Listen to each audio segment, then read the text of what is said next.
De seguir con el método del Instituto del Asfalto, vamos a aclarar una duda que me plantearon el día de ayer, que es la verificación después del diseño.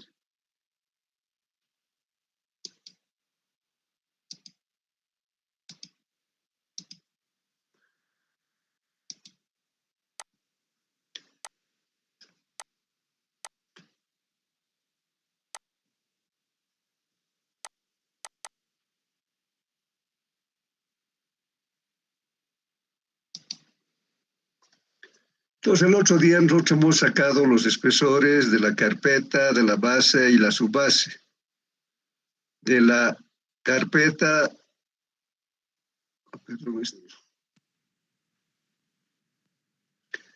es el ejercicio del...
Este era el ejercicio que hicimos la anterior clase. Teníamos la capa de rodadura 12.5 centímetros, la base 10 centímetros, la subbase, que es el H minúscula N, 12 centímetros y la capa de refuerzo 36. Entonces la verificación se refiere a lo siguiente.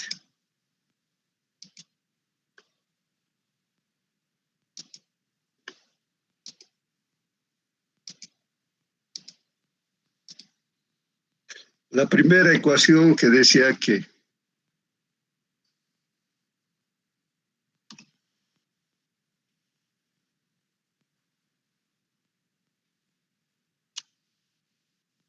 el espesor del refuerzo multiplicado por su coeficiente de equivalencia estructural más el espesor de la base por su coeficiente de equivalencia estructural más la subbase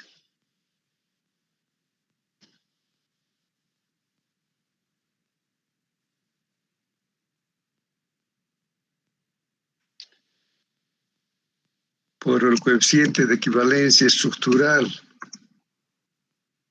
más el espesor del refuerzo que hemos llamado HN.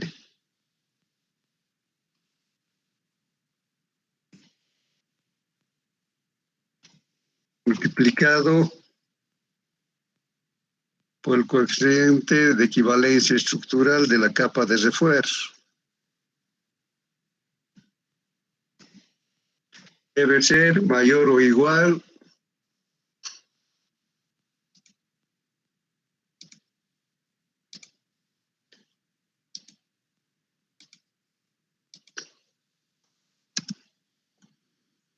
al espesor total del pavimento que hemos denominado HN.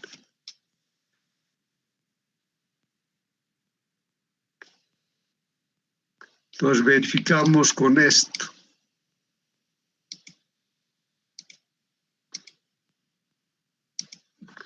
Está muy feo.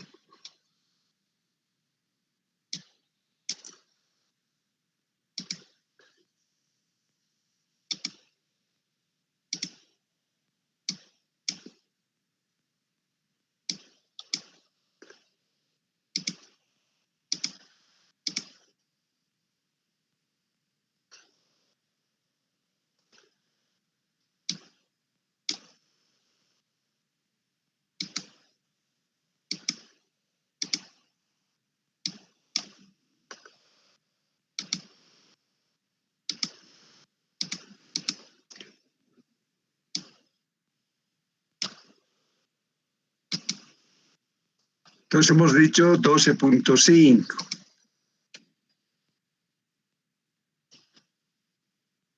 Multiplicado por el coeficiente de equivalencia estructural, que es 2, más el espesor de la base,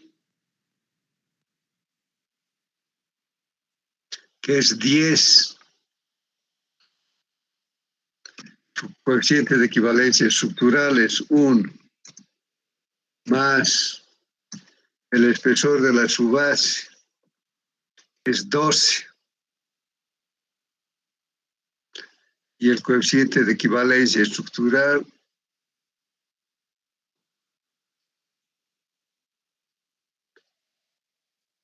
también 1.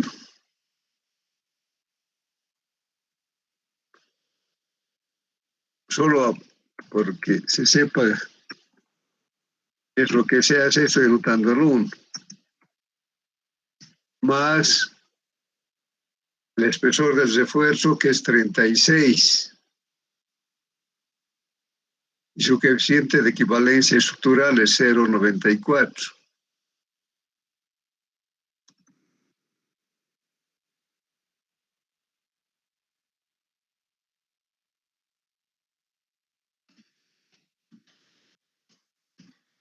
¿Cuánto da eso?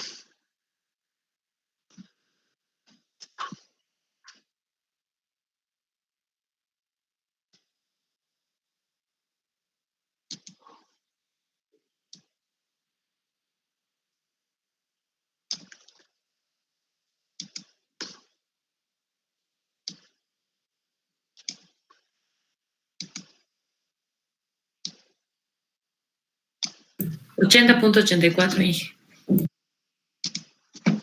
80.84.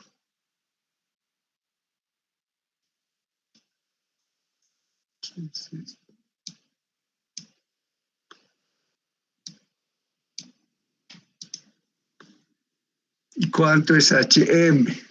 Es 80, ¿no?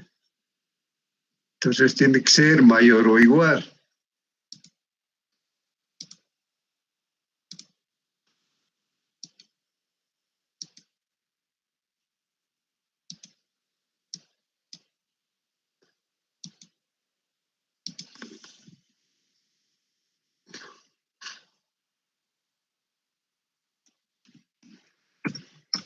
Por lo tanto, está bien, ¿no?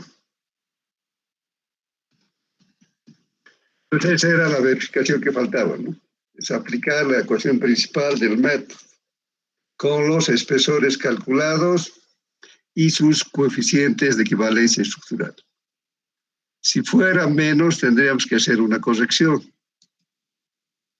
Normalmente vamos a recurrir a subir la capa base. Si tienen preguntas. Inge, yo tengo una consultita.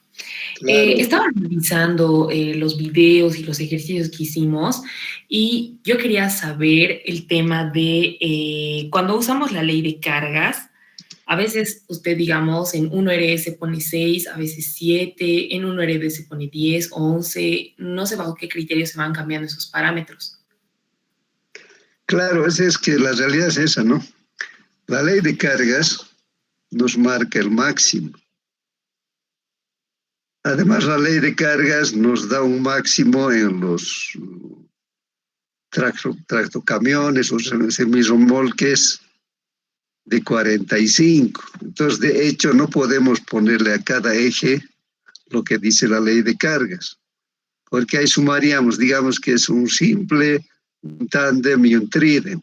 Sería 11 más 18 más 25. Entonces nos pasaríamos lejos de la otra limitación también que tiene la ley de cargas, que cada camión no debe pasar de 45. Entonces, en realidad, estos datos que vienen de los pesos resultan ya sea de las encuestas al conductor en la realidad o de los valores que se tiene en las estaciones móviles de peso, de pesaje. Entonces, si nosotros pusiéramos todo con la ley de cargas, que alguna vez también hacemos un ejercicio, pero no es real, ¿no? Porque no todos los camiones andan con el máximo. también hay sobrepeso, ¿no? Porque algunos van a andar con más. Por ejemplo, decíamos, para ver el factor direccional, vemos que los tractocamiones que traen carga de Santa Cruz a Cochabamba, por los convenios que tienen entre sindicatos, prácticamente regresan vacíos, porque no les pueden quitar la carga de Cochabamba a los del sindicato de Cochabamba. Y lo mismo ocurre cuando los camiones de Cochabamba van a Santa Cruz, regresan también con muy poca carga, incluso llegando al extremo de volver vacíos. Entonces, esos datos no son fijos. La ley de cargas fija los parámetros máximos con los cuales pueden viajar los camiones. Pero no quiere decir que por eso nosotros vamos a adoptar esos valores. En los proyectos reales, lo que vamos a hacer es determinar los pesos por eje, ya sea por encuestas a los choferes o mediante los puntos de pesaje. Entonces, cuando se hace encuesta a los choferes, se parte de la ley de cargas. Por ejemplo, se le dice con qué capacidad está haciendo, el 100% de carga, el 90%, el 60%. Entonces ellos te dicen, si están de buen humor, te pueden decir, estoy yendo más o menos con el 70%, o estoy yendo con la mitad, pero ya es un dato real. Entonces ese porcentaje que está definiendo el chofer, puedes aplicar a la ley de cargas, porque no habría otra forma.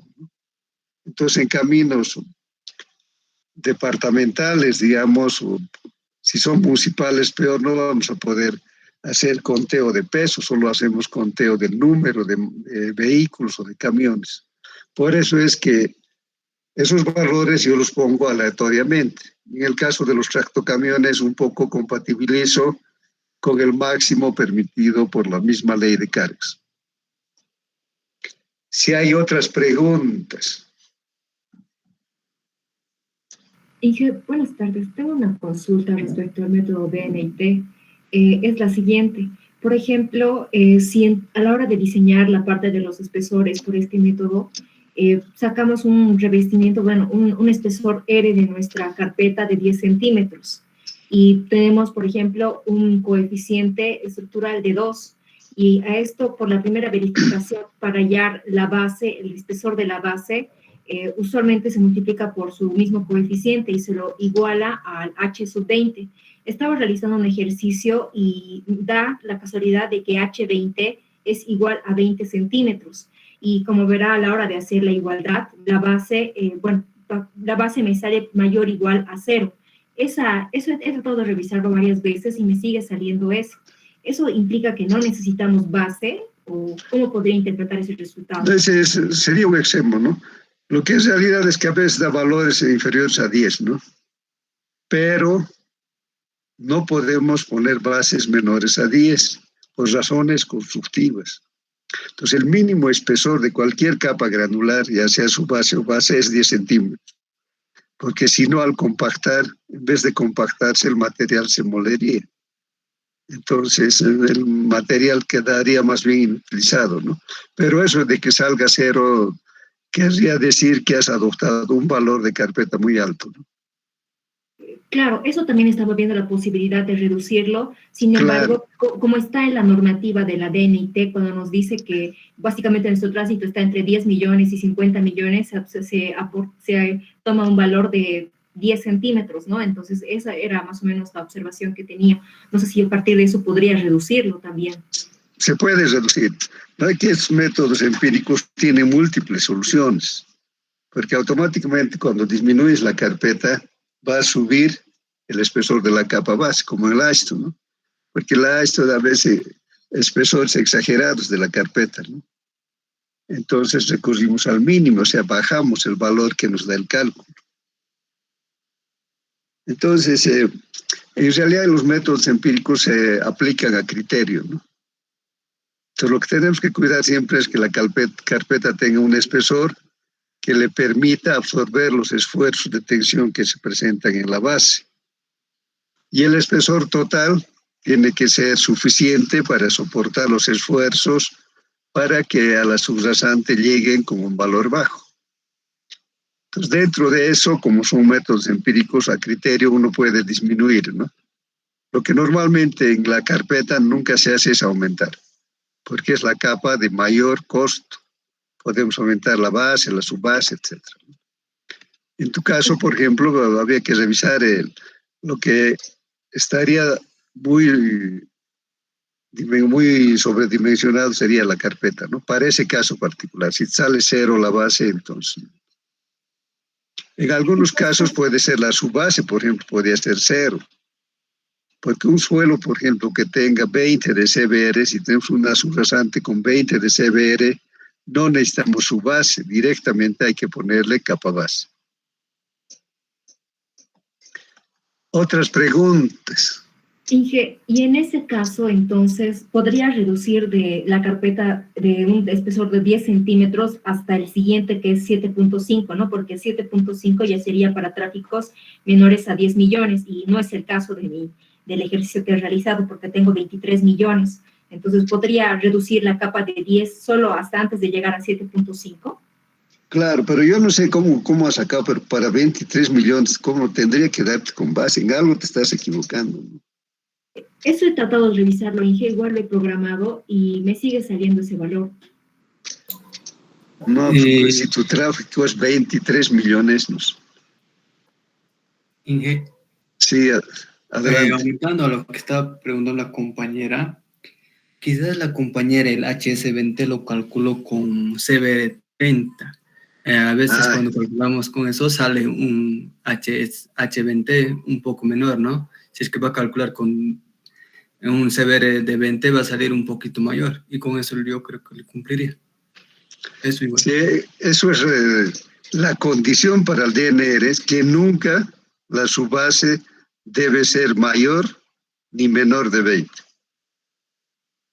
O sea, aunque sea 35, digamos, porque hay subbases que pueden llegar a 35 tranquilamente, pero en el cálculo siempre vamos a usar 20. Para lo único que nos sirve el CBR real es para sacar su coeficiente de equivalencia estructural, para hacer la comparación con el CBR de la capa que está abajo. Pero para el cálculo siempre, por eso incluso para que no se olviden, le hemos llamado H minúscula 20 a la subbase. Por eso es, ¿no? El H20 viene por eso, porque nos recuerda que el CBR no puede ser más de 20. Entonces puede ser ese el detalle que te está dando ese resultado, ¿no? Lo he trabajado con 20, Inge, pero voy a ver, tal vez está el error en algún otro lado y voy a ver eso también de reducir. Si hay otras preguntas. Inge, buenas tardes. Sí, adelante. Disculpe, tenía una duda sobre el método Ashton 93. Si tuviera un dato en la subrasante de un CBR igual a 12 y no me especifica si es un suelo fino o un granular, ¿con cuál de las dos fórmulas tendría que trabajar? Y además, si no tiene capa de refuerzo. Primero, si el CBR es 12, de hecho no hay capa de refuerzo, definitivamente. Si es 12, es material granular. Los materiales finos tienen CBRs menores a 10, máximo a 10 alguna vez, ¿no? Pero en general los que son mayores a 10 son capas granulares, son materiales granulares. Está bien, Inge, muchas gracias. Sí, sí. Otras preguntas. Ingeniero, buenas tardes. Si tuviéramos la capa de refuerzo, ¿qué fórmula para el módulo de resiliencia se utilizaría? No, pues el mismo que para la subbase, solo que vamos a entrar con su CBR, ¿no? Entonces tenemos si queremos utilizar incluso el abaco que tenemos, utilizamos el de la subbase, pero con el CBR que tiene la capa de refuerzo. Entonces, en vez de entrar con 25 o 30, que es la subbase, entramos con 10.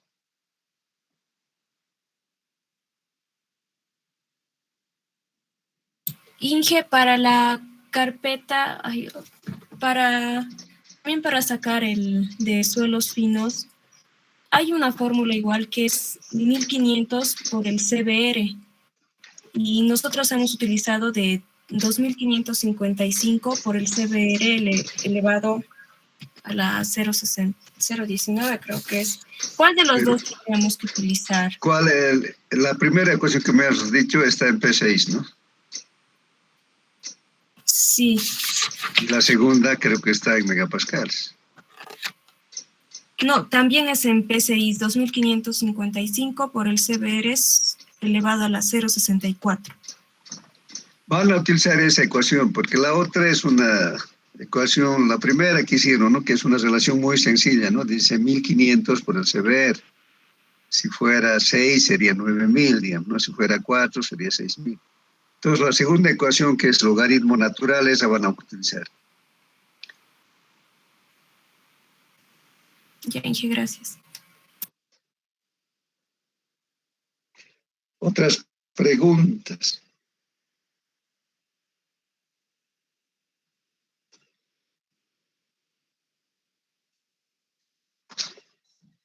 Entonces, por lo menos empezaremos a hacer un ejercicio con el Instituto del Asfalto.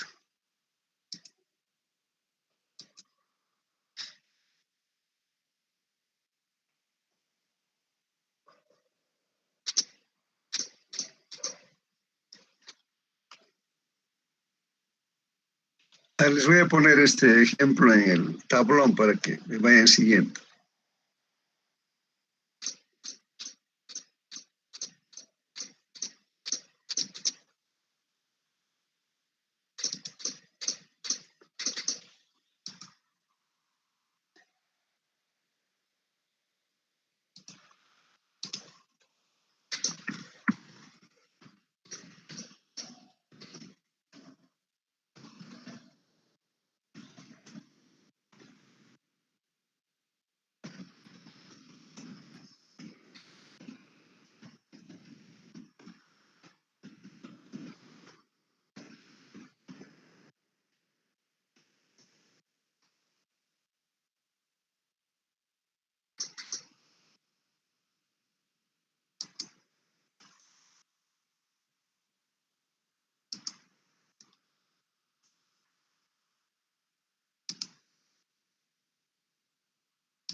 Entonces, ustedes tienen esta misma planilla de datos, ¿no? Dice calcular los espesores del pavimento de concreto asfáltico para una carretera doble vía de 2 carriles en cada dirección, utilizando el método del Instituto del Asfalto. Tipo de pavimento, carpeta sobre base de emulsión asfáltica tipo 2, sobre base granular de 15 centímetros. Entonces, lo que hacemos es calcular primero el tráfico.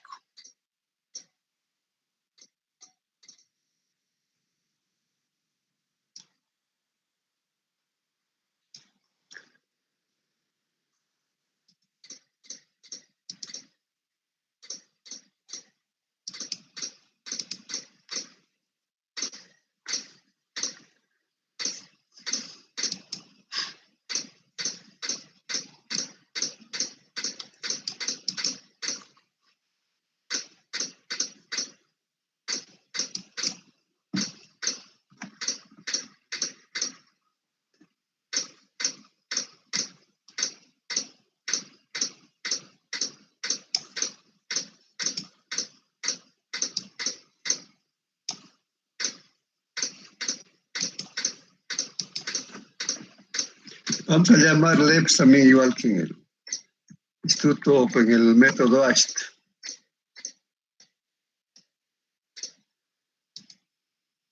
Entonces vamos para un eje simple de 12, o sea, de 12.000 libras y 20.000 libras.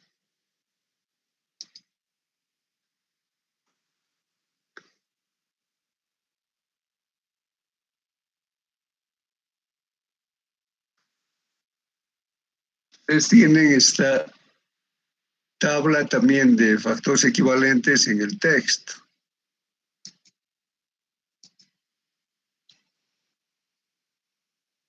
Tenemos para 12.000 libras eje simple 0,189.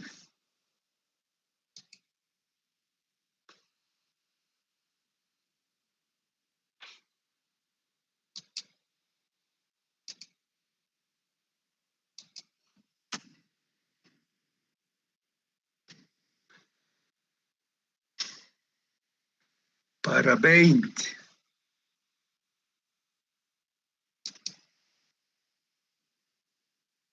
$20.000 libras serían 1,51.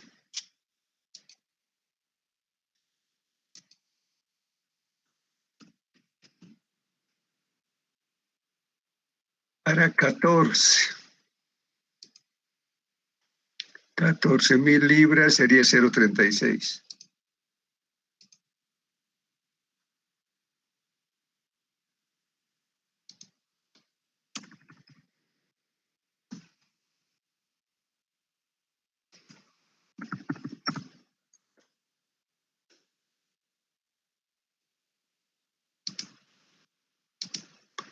Para 12, 0,189. Les falta para 10 y para 16. Para 10.000 es 0,0877.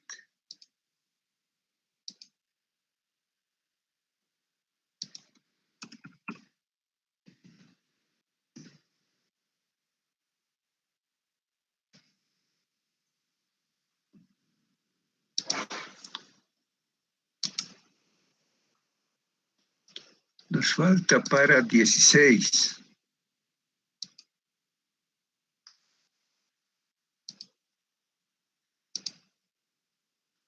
Para 16.000 sería 0,623.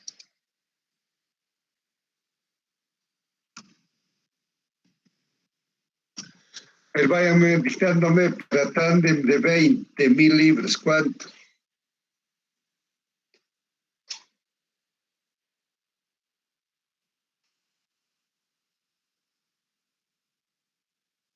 ¿Cuánto es?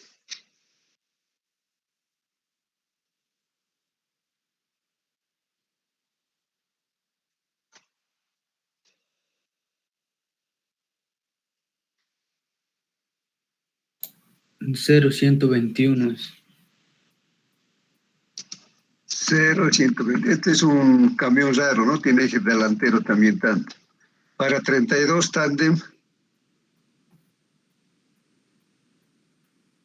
0,857. 0,857.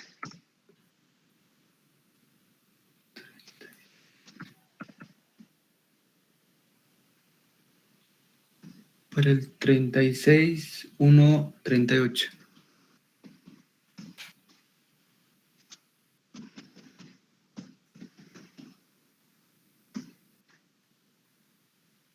Para 32. Para el Trident de 48.000. Trident 48.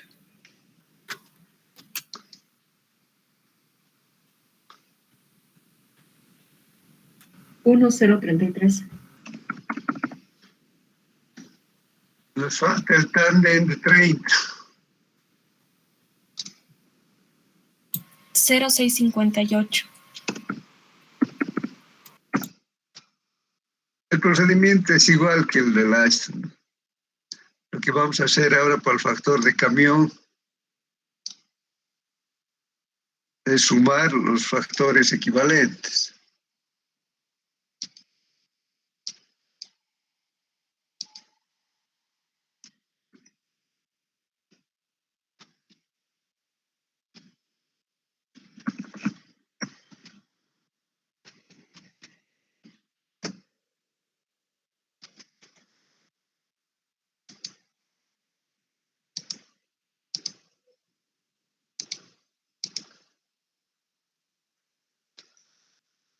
¿Cuánto da la primera suma?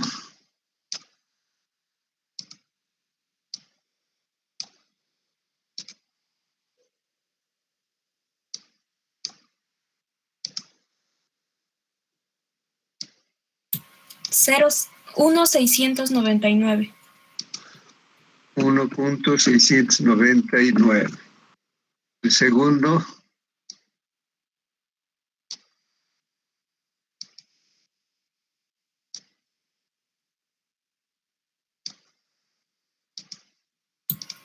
0,978. el siguiente,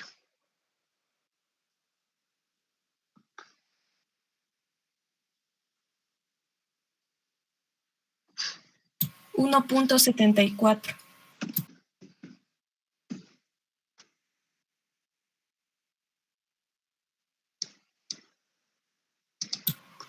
3,2. 3.2. 12. 3.12.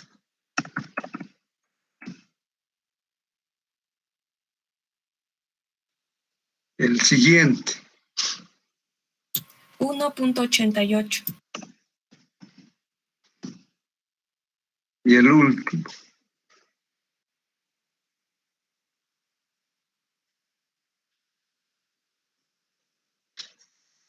2,4247. nos falta sacar el factor de crecimiento.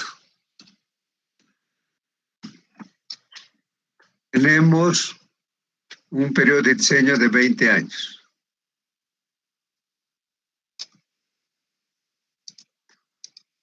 Tasa de crecimiento de 4 para los primeros.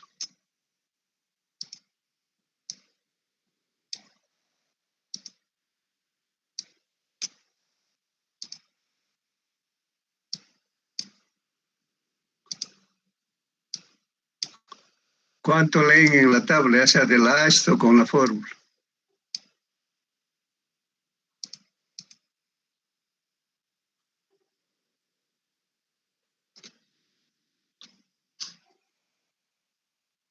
Para 4.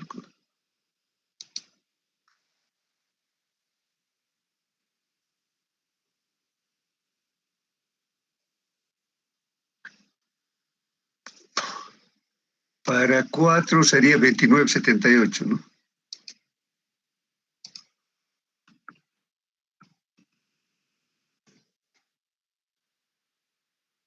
Para 3 hay para 2, 26,77. 20.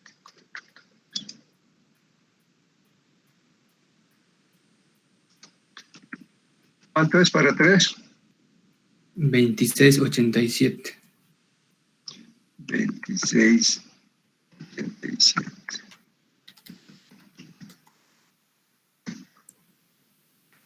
Y este va a ser también 24,3.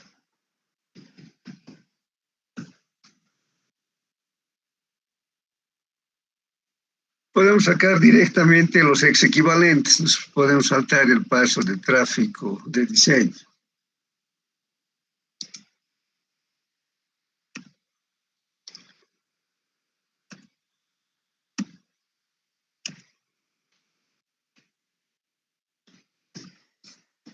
Otra abreviatura en inglés les cambian un poquito, ¿no? Los del Instituto del Asfalto, en vez de SAL son EALS.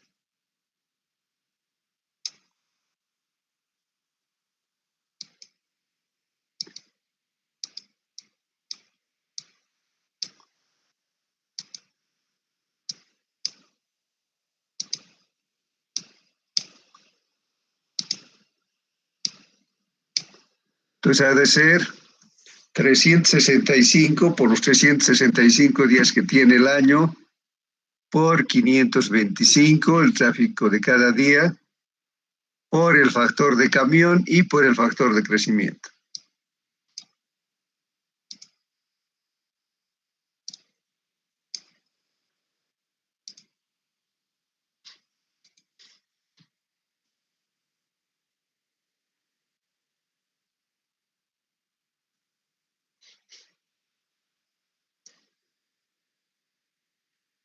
Sí, volumen 365 por el volumen diario, por el factor de cambio y por el factor de crecimiento.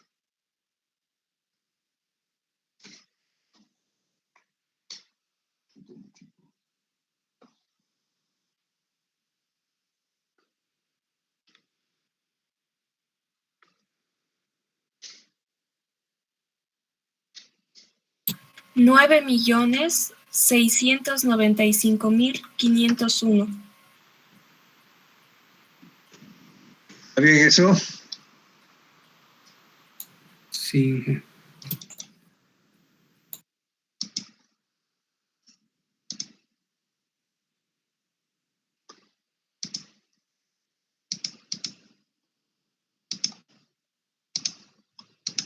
9.655.501.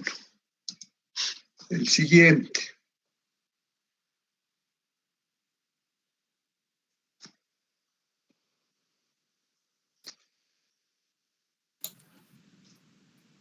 $695,000 es Inge, el de arriba. Allá.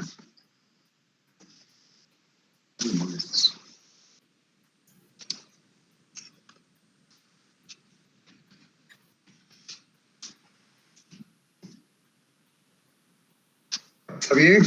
Sí.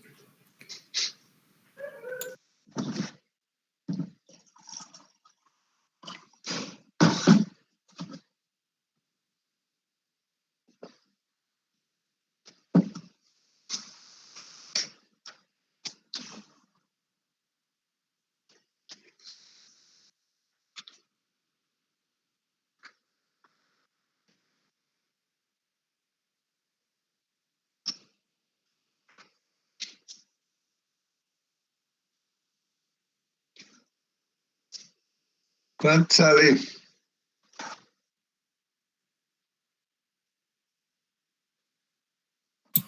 $4,488,955. El siguiente.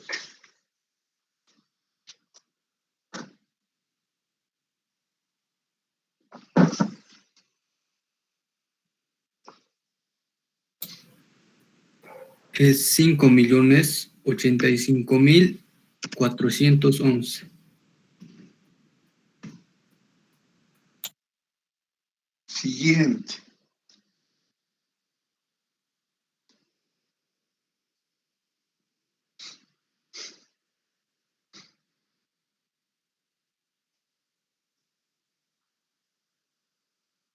$14,223,840.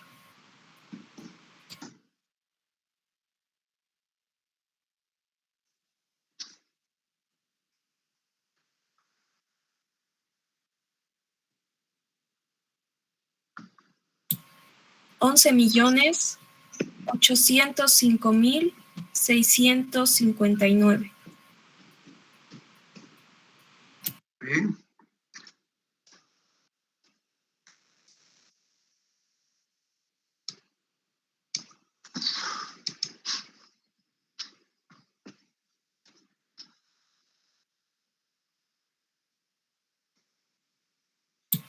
$5,139,905.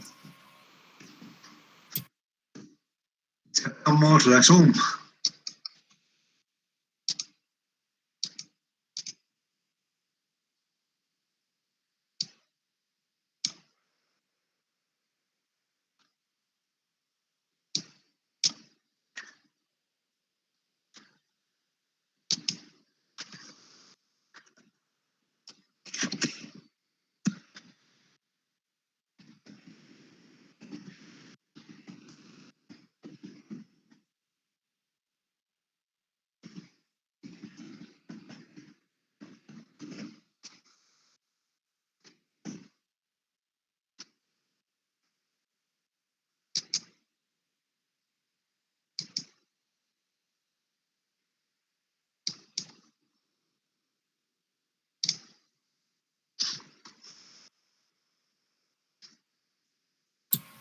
La suma da 50.439.000.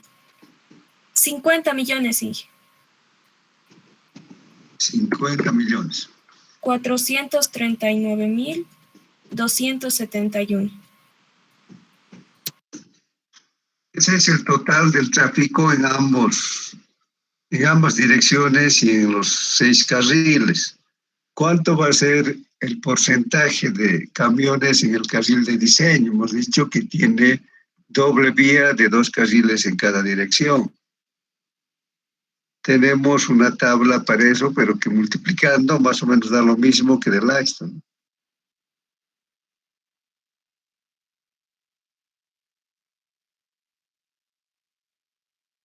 Más atrás.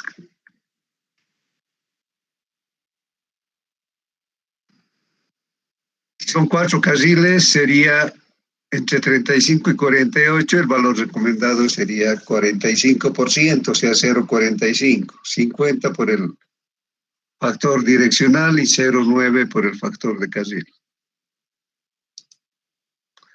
Entonces, esto ha de ser 0,45 o 45%.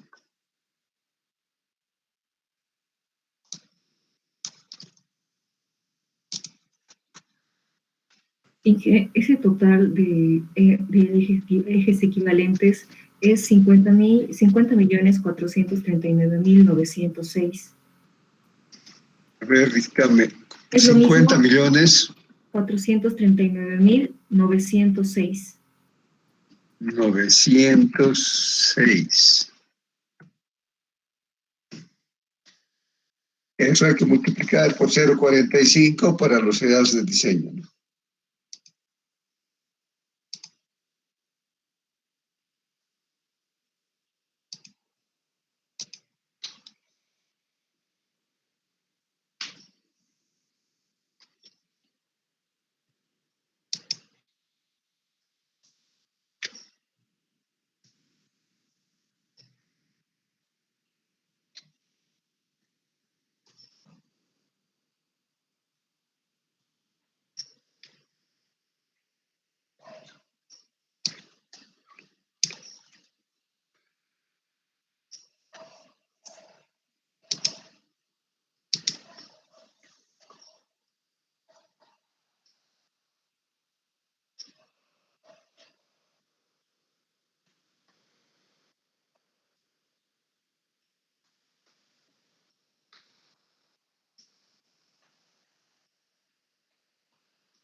¿Cuánto sale?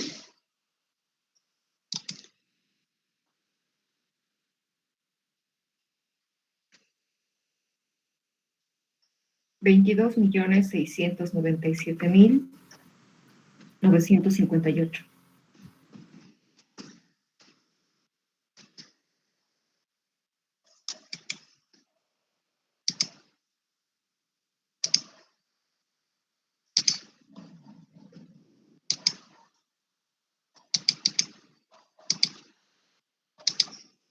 ¿Está bien?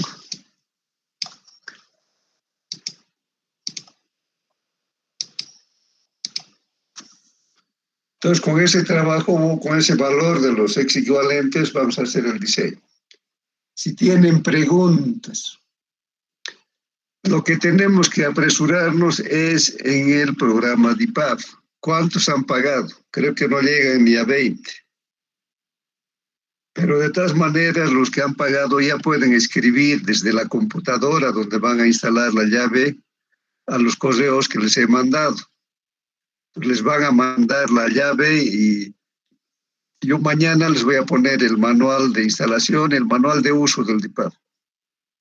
Porque con lo que se paga el 50 no les dan, entonces les voy a dar el que tengo.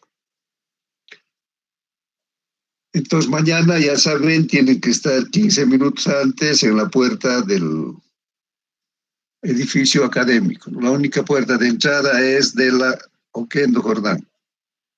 Si tienen otras preguntas. Inge, este método no entra al primer parcial, ¿verdad? No, no entra. Ya, y solo entonces hablamos del DNIT y del ASHTO. Sí, eso es un examen muy fácil, ¿no? Ya, gracias. Listo.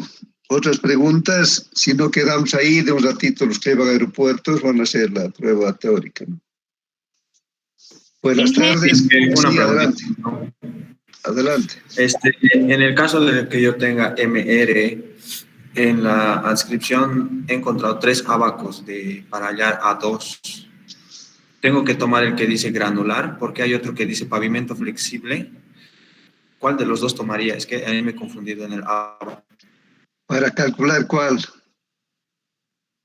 ¿Para qué método? Para calcular, para el ASHTO 93, si yo tuviera solamente el MR, ¿podría usar la fórmula para calcular A2 o podría usar los abacos? Esa era mi pregunta. No, directamente los abacos. No sería conveniente cambiar a CBR, sacar equivalente a CBR y aplicar la ecuación. Si el dato está en módulo resiliente, directamente a los abacos del ASHTO. Y justo ahí era mi duda, porque he encontrado 2 abacos. Hay un abaco que dice granular para A2 y hay otro abaco que dice pavimento flexible. No sé cuál de los dos usar, porque los dos dicen A2. No, dice, uno es base granular o base no sé qué. Y la otra dice base estabilizada con asfalto. Sí, eso dice. ¿Cuál de los dos pero usaría? Esa era mi duda. Depende de qué sea tu base. Si tu base es granular, base granular. Si tu base es estabilizada, la de base estabilizada. En general, nosotros estamos trabajando todavía con bases granulares, ¿no? Con las bases de material triturado. La base estabilizada ya es ese material que se produce en la trituradora mezclada con asfalto. Eso lógicamente da mejores resultados, pero eso yo les voy a decir, ¿no? Si la capa base es granular o es estabilizada con asfalto. Y una pregunta. Entonces, Sí, adelante. Adelante. en caso, digamos, que no nos dé entonces el CBR, ¿no acudimos directamente para a los abacos? Directamente a los abacos. Ya, está bien, Inge, gracias. Listo. Si hay otras preguntas. Y una preguntita más. ¿Qué pasaría si mi CBR, o sea, es 10, toma y no me da la capa de refuerzo? ¿Me doy una capa de refuerzo o...? No. La capa de refuerzo se utiliza cuando el CBR del suelo es menor a 5. Si es 5, ya es en directo. Entonces, si fuera 4 o 3, es un suelo pobre, ¿no? Alguna vez también con 5 se puede utilizar, pero en general nosotros hemos puesto el tope de 5, ¿no? Si es 5 o más, directamente su base. Si es menos de 5, capa de refuerzo. Ese es el criterio. Otras preguntas. Entonces, si no hay más preguntas, quedamos ahí. Nos vemos mañana. Que les vaya bien. Estudien un poco. Buenas tardes.